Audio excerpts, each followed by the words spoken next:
Hello বন্ধুরা, তো আজকে আমরা শিখব আপনারা কীভাবে হটস্পটকে হাইড করে রাখতে পারবেন। তো হটস্পটকে হাইড করে রাখার জন্য আপনাদের এখানে এসে এই এডিট ওয়ালা অপশানটি আপনারা সবাই দেখতে পাচ্ছেন। তো এটা সবার মোবাইলে থাকবে এডিট ওয়ালা অপশানটি। এই এডিট ওয়ালা অপশানটাকে আমরা ক্লিক করে নেব। ক্লিক করার পর দেখুন আপনারা এইরকম আসতেছে। তো আপনারা দেখুন এখানে হটস্পট এখানে আছে। তো এখন আমরা হটস্পটকে হাইড করে রাখবো। তো আমরা এখন হটস্পটকে এইভাবে ক্লিক করে এখানে এনে বসিয়ে দিলাম।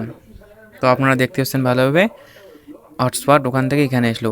এবার আমরা ডানে ক্লিক করব।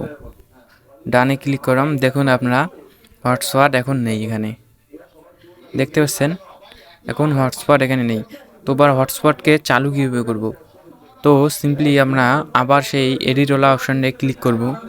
ক্লিক করার পর এবার আবার দেখতে পাচ্ছেন সেখানে হটস্পট আসতেছে। এখান থেকে আমরা চালুও করতে পারবো। আমি দেখাইতেছি চালু করে, এই দেখুন ডান করে দিলাম। আবার দেখুন আমার এখানে হটস্পট চালু হয়ে গেছে। দেখুন এবার আমি যদি হটস্পটকে এবার বন্ধ করে যাই, তো আবার ওই এডিটওয়ালা অপশানে যাব। এডিটওয়ালা অপশানে গিয়ে আবার হটস্পটকে একটা ক্লিক করে দেব। দেখুন এবার বন্ধ হয়ে গেছে। দেখুন ওখানে হটস্পট অন নেই। এবার হচ্ছে আমি হটস্পটকে আবার এখানে কীভাবে আনবো। তো আবার আমাদের সেই এডিটওয়ালা অপশানে ক্লিক করতে হবে। ক্লিক করার পর আবার হটস্পটকে ট্যাপ করেই হবে এইখানে এনে বসিয়ে দিলাম।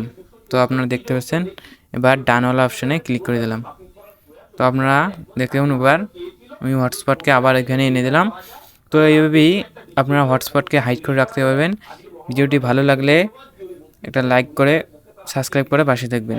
আর কোনো সমস্যা হলে আমাকে কমেন্টে বলবেন। তো ততক্ষণের জন্য ভালো থাকবেন। দেখা হচ্ছে পরবর্তী ভিডিওতে।